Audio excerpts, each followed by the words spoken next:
కానీ మనం ఎంత ముందుకెళ్తున్నా, ఎంత అప్‌డేట్ అవుతున్నా మళ్ళీ కొత్తది ఏదో ఒక యాప్ రావడం, ఫర్ ఎగ్జాంపుల్ ఏఐ రావడంతో ఎప్పటికప్పుడు అప్‌డేట్ అవ్వాల్సొస్తుంది.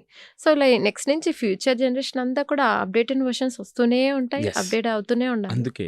హ్మ్. అందుకే ఇప్పుడెప్పుడు కూడా ఇప్పుడున్నటువంటి ప్రపంచంలో ప్రతి పిల్లల వాళ్ళకి కావాల్సినటువంటిది, నేర్పాల్సినటువంటిది self learning and growth mindset. Yes.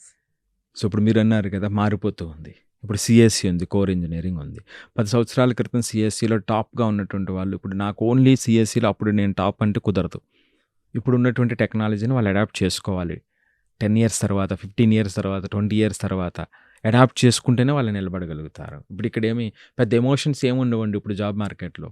అసల లేని పదం ఏమిటంటే తీసేయవలసిన పదం ఏంటంటే జాబ్ సెక్యూరిటీ. జాబ్ సెక్యూరిటీ అనేటువంటి పదమే ఇంక అవసరం లేదు. తీసేయాలి. దాని అవసరం లేదు ఇప్పుడు. సో, అలాంటి ప్రపంచంలో మనం ఉన్నాం. సో, కాబట్టి ఇది ఆ కొత్త దాన్ని మనం నేర్చుకుంటూ ముందుకెళ్ళటమే. సో, అందుకే ఇప్పుడు నేను చెప్తున్నటువంటిది ఆ సీఎస్‌సికి సంబంధించి సీఎస్‌సి, కోర్ సీఎస్‌సి నో. ఆ గ్యాప్ ఏదైతే ఉందో ఆ గ్యాప్‌ని మనం అందుకే నేను కాలేజీలో నేర్చుకున్నది 70% అయితే సెల్ఫ్ లెర్నింగ్‌తో 30% వీళ్ళు ఉన్నటువంటి పరిస్థితులను అర్థం చేసుకొని ముందుకు వెళ్ళగలిగినటువంటి వాళ్ళు ఏ కాలేజీలో ఉన్నా సరే ముందుకొస్తున్నారు. పెద్ద కాలేజీల్లో ఉన్నా సరే అంటే టాప్ ఇంజినీరింగ్ కాలేజీల్లో ఉన్నా సరే ఆ గ్యాప్ అనేటువంటిది స్కిల్ గ్యాప్ ఉంటే మనల్ని ఎవరు కాపాడలేరు. హ్మ్. ఇది. సో, ఇక రెండో అతి ముఖ్యమైనటువంటి బ్రాంచ్ ఏమిటండి? ఈసీఈ. రైట్? హ్మ్. సో, అసలు ఈసీఈ ఏమిటి? ఇది దేని గురించి? ఇప్పుడు study of devices, circuits, communication systems, అట్లాగే సిగ్నల్ ప్రాసెసింగ్, మైక్రో ప్రాసెసర్స్ ఇవన్నీ కూడా పార్ట్ ఆఫ్ ఈసీఈ. వీటిలో నేను ఎక్కడుంటాను? ఈ మైక్రో ప్రాసెసర్స్ రీసెర్చ్ చేసే చోటుంటానా? కమ్యూనికేషన్ సిస్టమ్‌ని బిల్డ్ చేసే చోటుంటానా?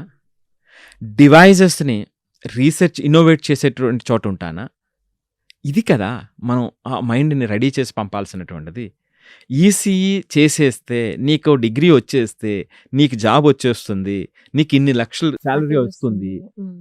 అనేటువంటిది బాగా ఇంజెక్ట్ చేసి పంపుతున్నామండి.